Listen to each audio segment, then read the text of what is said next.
My partner's mother destroyed my dead ex's things. I'm at a loss for words.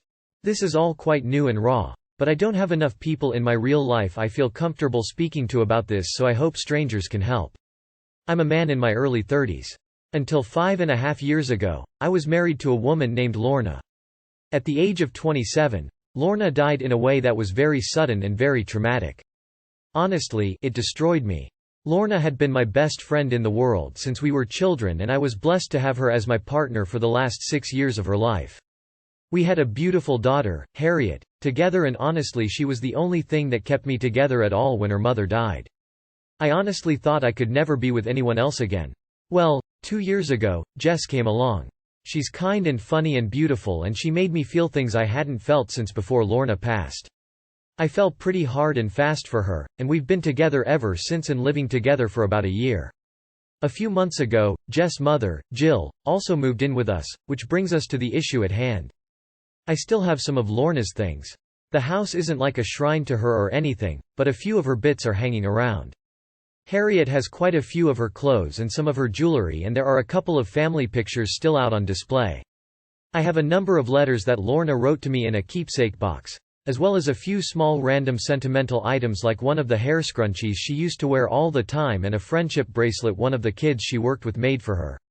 I also kept her favorite nightie, put away in a box, not hanging up in the wardrobe, and some paintings she did are hanging in the house. Jess has always told me very clearly that she's fine with all of this. Her mother, less so. Jill is very indignant about the fact that I like having bits of Lorna's still around. She's told me straight that she thinks I'm disrespecting her daughter by doing so, despite Jess's assurance that she doesn't feel disrespected.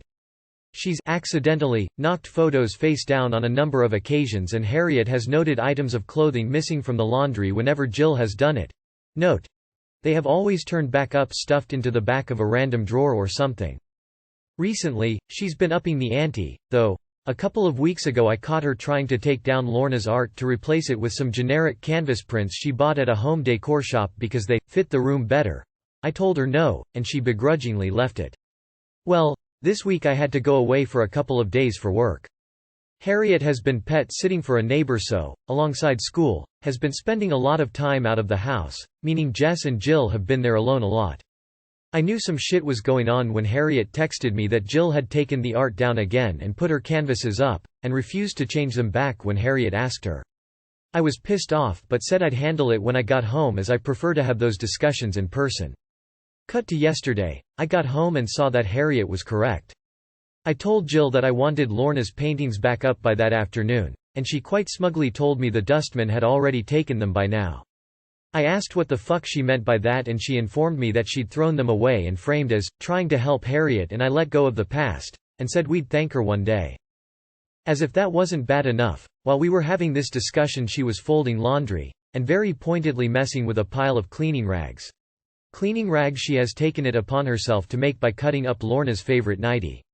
I admit I saw red when I realized this. Not only because it was Lorna's, but because to find it she would have had to dig through cupboards and stuff and rifle through my personal things.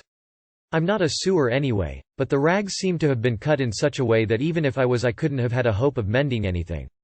I was furious. I told her to get the fuck out of my house and not come back.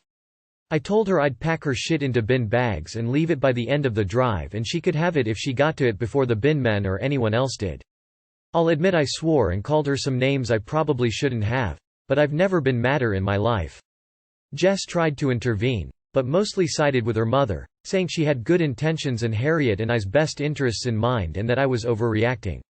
I told her to get her mother off my property and that I didn't give a fuck where she went or if she had anywhere else to go. Jess called me cruel and they left to go to a hotel. I just don't know what to do going forwards. I'm still so mad I haven't spoken to Jess since she left. My daughter is heartbroken that her mother's paintings are gone forever. Jill will never be welcome in my home again, but Jess. I love her. I do. I enjoy her being a part of my life. But I don't know how or if I can reconcile this. I just don't know what to do. Any help or suggestion is appreciated. Thank you. Unfortunately, Jess would have had opportunity to nip this in the bud multiple times and salvage these items from being destroyed. She either agrees with her mother or was happy to see it happen, for the greater good. I'm really sorry for your loss and your trauma. I wouldn't want either of these women assisting in raising your daughter. If they couldn't handle a few belongings of your wife's around the house and kept in private, how on earth will they ever truly accept your daughter?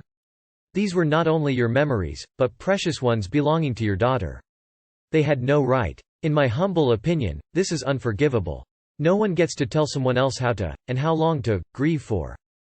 Jess should have respected you enough to have her mother stand down or try to stop her. She went along with it.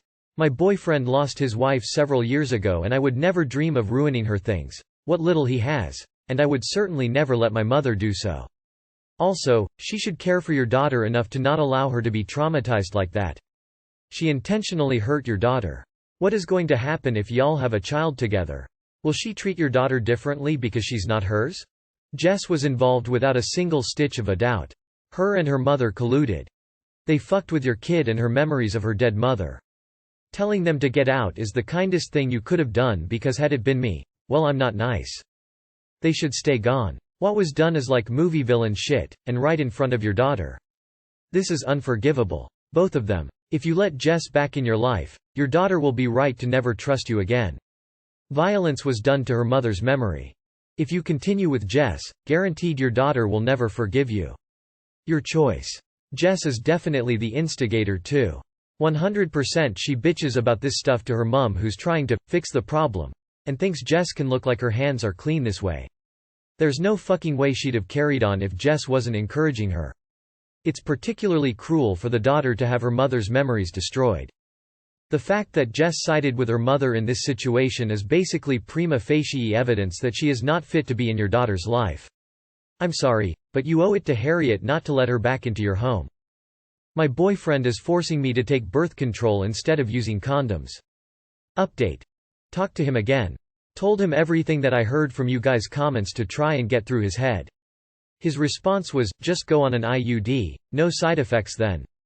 He totally disregarded the point. I kept going at it, expressing how hurt I am, and he eventually said, okay, I will go way then. Wow. How genuine of you. Since he said this, every message I sent following was responded to with, I already said what you want me to say, so why are you still going on about this, crying face. I told him that I don't believe he's genuine, and that I didn't even get an apology, to which he responded, IMSRY okay. Couldn't even say more than 3 words, let alone spell out the word sorry. I gave him the ultimatum multiple times, that he needs to change. He has been overall very controlling in many aspects of our relationship in the past. I told him we're done. I blocked his number. I told him to not contact me again unless he changes and realizes that he is controlling. We tried so hard over the past year to make this LDR work. Especially not being able to see each other due to COVID. A part of me hopes he will reach out again and try to fix things, but a part of me doesn't. Still doesn't feel surreal. Crying a little bit, still in shock. I expect it to hit hard tomorrow. Too long did not read. Boyfriend thinks having sex with a condom won't feel good, so he's pressuring me to get BC. Hi. My boyfriend, 21M, and I, 20F, have been together for almost a year now, most of which we haven't been able to be together due to COVID border closures. He's in Canada, I'm in the US. Since the border will be opening up soon, I will be going to visit. He is a virgin, while I am not. He read online that sex without a condom is 100x better, and since learning that fact, he is against wearing condoms. He keeps telling me to book my appointment to get any kind of BC, mainly arm implant, or pill. I've told him on every occasion for months that I'd rather not, and I don't want to face any side effects I could get from the pills, especially since I already get some from my current medications. However, he won't listen to me. Instead of listening to my and that I don't want to, he tells me it's unreasonable to use condoms for such a long period of time, which is only going to be a month or less that I will be staying him. I think it's ridiculous for him to be so combative against using condom when he's a virgin. He's never even had sex to begin with. Why is he being so picky about it? Everyone I know wears one. I told him that it's my body, and that I don't want to, and his response is that, so we're going to use condoms forever? And I said no, since we are in a committed relationship, but that I would rather not be on an extra medication right now. He is a really sweet guy. I just don't understand why he feels entitled to control what I do with my body in this situation. Sex will feel good for him regardless of if he wears a condom. I told him that if he's gonna be like this, then we just won't do it at all. Pretty upset since I just got off the phone with him now. This is probably the third time or so we've had this conversation. I'd love any advice, opinions you guys have. Especially from a male point of view. Thanks. Honestly, I'd cancel my trip and rethink the relationship. He's being unreasonable. Tell him it's either condoms or celibacy, and if he continues to pressure you, then dump him. Pretty simple. Babe, this is so toxic and not good for your mental health at all. Birth control has many negative side effects and it's simply not fit for everybody. He shouldn't be pressuring you to do anything you don't need to do. Especially since he's a virgin, I'm sure it'll feel good for him either way. If he's not willing to compromise and just use a damn condom, who knows what else he'll be debating with you on in the future. Tell him to get a vasectomy, woman tipping hand. Someone who loves you, wants the best for you. Having to face side effects of BC, just so he can enjoy sex without a condom is just selfish. To me, this sounds like a game of power, since you said, he has no experience of sex with condoms. It feels like he just wants you to go his way. Nope, nope, nope, nope, nope. Darling, this boy is immature. Birth control can have many long-lasting negative side effects. I know from experience they include mood swings, bad skin, weight gain, blood clot risk and increase in appetite. Whereas there are none for condoms. He is prepared to risk your happiness, comfort and health so he can feel possibly a little bit better during the few minutes you're having sex. Explain birth control to this silly boy, and if he still wants to prioritize his pleasure over you, then you know his priorities and this relationship is sadly not a goer. If he lacks empathy about something so personal, then imagine what he's going to be like with everything else. Birth control can cause irreparable damage, it is not always right for everybody. Not to mention this is a man who has never had sex trying to tell a woman what to do with her body. Talk to him about it and tell him you aren't comfortable having sex without condoms. Sometimes they break, but there is always a backup, and condoms also prevent STIs. If he protests, I would seriously reconsider visiting him. I'm sorry, but he's sounding pretty toxic, you shouldn't have to deal with this. Bad boyfriend, no donut. My wife won't stop setting alarms in the middle of the night. To start, we are both women. I love my wife very much. She works very hard and makes me very happy. I could not ask for a healthier relationship. But she does something that I absolutely cannot stand. She will take naps at like 10 p.m. and set alarms for 11 p.m. to wake up. Sometimes she sleeps a little more and sets an alarm for 11:15. Occasionally she will ask me to wake her up from her nap. I have started refusing to do that. I don't understand napping that late anyway. Like, it's nighttime. If you're tired, go to sleep. She has to be awake at 6 a.m. for work, but will often force herself awake after a nap, and not go back to sleep until any time between 1 to 4 a.m., if she goes back to sleep at all. Sometimes these alarms wake me up too. She constantly complains the next day about how she couldn't sleep, and she's super tired, and the cycle repeats itself. I am so annoyed because I can tell it's affecting her mental and physical health. She rarely has energy to do anything on the weekends with me anymore, and we used to do fun stuff together all the time. Lately she doesn't even want to go for a walk to the grocery store with me because she's too tired. I've talked to her about how setting alarms late at night doesn't make sense. She says, I want to wake up so I can enjoy my time before I have to go back to sleep for work tomorrow. It's gotten to the point where I am seriously considering turning off her phone when she naps, so she can get some real sleep. Please help me figure out how to talk to her. I am so close to screaming. Edit. A few things. 1. We don't have kids. 2. All she does when she wakes up is read or play on her phone. I can understand how some people's minds might immediately jump to the possibility of cheating, but I know for a fact she isn't. 3. A few of you mentioned revenge bedtime procrastination, and that is exactly what she's doing. I talked to her about it this morning while she was getting ready for work. She agrees that it's become an issue and understands my point of view. We are going to talk about it more when she gets home tonight, and she is going to bring it up with her counselor. 4. I don't know why I didn't mention before, but this only started within the past few months, when she started taking an SSRI. We think it may have an effect on her sleep, nightmares, night sweats, and she will talk to her doctor about the possibility of temporarily lowering her dose until she can get into a good sleep routine. 5. We have talked about it, but it turned into me repeating myself, and I don't think she had the mental energy to really express what she's feeling or why she does it. She's promised me no more late-night naps and no alarms unless they are 8+ hours from after she falls asleep. We are also going to figure out a good strategy for how to get back to sleep when she has nightmares. 6. Thank you to all of you who had really great advice. I'm super happy this isn't a new personality quirk and is actually something that a lot of people go through. I think she was relieved when I told her about revenge bedtime procrastination because she recognized the behaviors. 7. My wife is amazing. You have to be direct and tell her habits are negatively affecting your sleep schedule. You should probably sleep in different rooms at least for a while. You need to get your rest, and if she wants to stay up until 4, she needs to do that somewhere else. If there's nothing medical going on, she might be craving some time alone to relax, and maybe she needs to figure out how to get that at other times of day.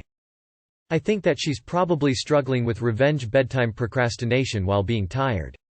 Honestly, I did this for a while with my last job that sucked the life out of me. She probably wants to stay up late to enjoy her free time, but she's so tired that she can't stay awake to enjoy it properly, so she tries to take a quick cat nap. I recommend having an honest conversation about it with her. Why does she feel the need to do this? Is she feeling overwhelmed with work and underwhelmed with other areas of her life? This is called revenge bedtime procrastination, and it's when wound up, stressed, overloaded people put off going to sleep when their body needs to or when it makes sense to. They use that time to decompress, enjoy media that they haven't gotten to yet, just enjoy the lack of overstimulation, etc. She needs to not set that alarm for a week, sleep as much as she needs to, and then introduce something to help her decompress. Reading in a room alone, having a long bath, turning the lights off and watching an episode of her fave show, etc. I'm honestly a little speechless just because this is so fucking strange. All I can really think of off the top of my head is maybe suggest she talk to a doctor about this. There's definitely something unhealthy about this. Is she happy? Is she stressed at work or dealing with something really rough outside of your home? When I hated a prior job, I would stay up late to do things that made me happy versus working late and essentially eating and going to bed to wake up and do the same thing again. That was frustrating me. Some kind of frustration or depression is my first thought, because I've been there. If this isn't the case, maybe she should see a doctor about a sleep study. There could be a clinical sleep-related problem in the equation of what is going on too. Good luck. I would take the straightforward route and say, hey, these alarms are severely interfering with my sleep hygiene. I love sharing a sleep space with you, but I can't deal with the constant interruptions throughout the night. I will opt to sleep on the couch until we figure something else out. Even a compromise you don't care for could be a potential catalyst for change, no matter how small, and it's better to set it in motion sooner rather than later. It's bound to become a worse fight down the road. My brother used to do this when we shared a room. I'd either secretly turn them off, sleep in the couch, or tell her that you cannot sleep with her alarms and that it's not fair on you to not have a thorough sleep. Don't turn her phone off. Do have an unfriendly conversation about it. Your nap ritual is annoying as fuck, and I am beginning to resent you. My 27F fiancé, 28M, lies about big things. I am pretty sure I know every comment I get will be to just leave him, but I really want to know, is this something I can work through, or is the relationship just over due to these lies? Backstory. We have been together for 8 years, we have 2 children together, and he's a good partner overall and an even better father. However, I catch him in big lies every year it seems. I always ask him why he lies about such weird things, and he says he doesn't mean to, it just happens. When we first got together, I would go to a tax professional and they were ridiculously expensive, so he told me to just do them myself with TurboTax, and he'd walk me through it. So a few years go by and I start allowing him to do my taxes for me through TurboTax. This year my taxes have been held and under review. I wasn't worried until this week. I filed in March and I still haven't received them, so I called the IRS and they told me my taxes are under review because false information was put in. He put a withholdings amount in that was more than I actually had withheld to get a bigger refund. I was so pissed when the guy told me this because I would never play with the IRS or lie to them in any way. I don't commit any type of crimes or lies. He knows this about me. He knows I won't even drive over the speed limit, so this makes me really upset. I feel so stupid for not going over my taxes with him to make sure it was right, but we have been together so long and we are supposed to be getting married, so I thought I could trust him. The damage is done now and I have to go through the process of filing an amended tax form. The other lies he's told is he filed for a car loan online in my name. It was denied because my credit sucked at the time. It popped up on my credit, so I called the company and they told me my information was on a loan with him. Surprise to me, I had no idea. A cell phone service in my name. I returned the device. He lied about his background check not being cleared. I accidentally found the denial papers while I was cleaning. It was denied for a crime when he was 18 and I didn't even know he ever committed a crime. He said he just stole something, but now that I think about it, IDK if that's true. He lied about being fired for months. I found his termination email while I was searching for something else in his email. He was still bringing home money and I didn't know anything. He's lied about doing things and later I'll find out he never did them, like going to a job interview or actually going into work for the day. He has even gone as far as making fake timesheets and sent them to me to prove he was at work, but he didn't know I was Facebook friends with his boss because we knew each other in high school and they confirmed right away he hadn't been at work for a week. All these lies have been spread out over the 8 years except this recent IRS thing. I am pretty sure I know every comment I get will be to just leave him. Well, no shit, you're dating a pathological liar. If you're determined to make it work, I suggest lowering your expectations and just get used to him lying because it's unlikely he's gonna suddenly change. These are major red flags. So much so that I would contact a family counselor to help navigate it. What would be his reaction if faced with the truth? I've seen people lose their shit over little white lies. I'm also looking to see what others advise. I genuinely hope this all works out in your favor. Leave him. There's nothing for you to work through. This is your fiancé's problem, not yours. You realize that some of the things you listed are fraud, right? Like literally identity theft. Not only did he commit a crime in your name, lying on tax forms, but he's repeatedly applied for things in your name without you knowing. And these are only the things you've caught. Just imagine what else he's done and gotten away with because you just never found out. No, I don't think this is salvageable. You can't trust him, he's hurting your credit. He's vomiting crimes in your name, and he's refusing to work. You said you have 2 children together. How long until he starts using their socials to apply for things as well? So I thought I could trust him. You're with a pathological liar who has nothing done to work on himself over the past 8 years. You're with someone you can't trust at all. So why are you still engaged and consider marrying him? So yeah, do yourself a favor and walk away at this point. You don't need to break up, but this guy clearly needs professional help. You staying with him could simply get you into legal trouble. He isn't just lying, he is committing fraud and you are the one paying for his shitty actions. Have some brain, leave and consider filing charges. He could have ruined your whole life with this. Pretty sure you need to file a police report, and if you don't, then you're just asking to let him ruin your life. He committed tax fraud and stole your identity for a car loan.